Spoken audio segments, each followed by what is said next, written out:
Ipi kauli ya Haji Sande Manara mara baada ya klabu ya Simba kutangaza kwamba hawatashiriki mchezo wa leo dhidi ya Yanga? Hii ni mara baada ya kikosi chao kuzuiwa getini kufanya mazoezi ya mwisho. Wengine wanasema kwamba klabu ya Simba wao msimamo wao uko pale pale, lakini klabu ya Yanga wao wataenda uwanjani na baadaye watasubiri nusu saa. Nusu saa ikifika, klabu ya Simba isipotokea watapata pointi 3 na magoli 3. Hawa ni wengine wanasema hivyo, lakini Haji Sande Manara yeye ameposti mapicha hivi ikionyesha wachezaji wa Yanga wako tayari kwa mchezo wa leo wa dabi, japokuwa Simba wametangaza kwamba hawatashiriki mchezo huu.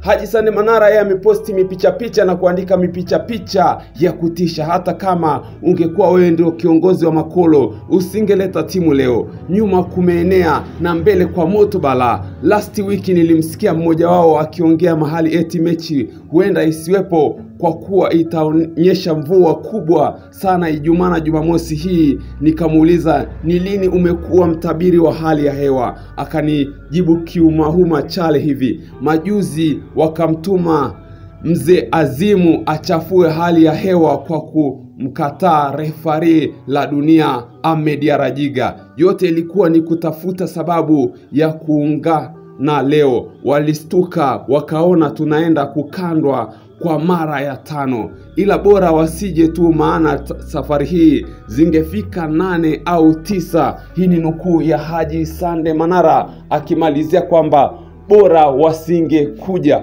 bora wametangaza kwamba hawatakuja kwa maana goli zitafika 8 mpaka 9. Kauli hii ya Haji Sande Manara inakuja mara baada ya kikosi cha Simba, klabu ya Simba kutangaza kwamba hawatashiriki mchezo wa leo dhidi ya Yanga. Hii ni kutokana na kwamba wamezuia kufanya mazoezi ya mwisho, ambao kwa mujibu wa kanuni timu ngeni inaruhusiwa kufanya mazoezi ya mwisho katika uwanja husika. Je, una mtazamo gani katika hili? Acha comment yako na subscribe kwa taarifa nyingi zaidi.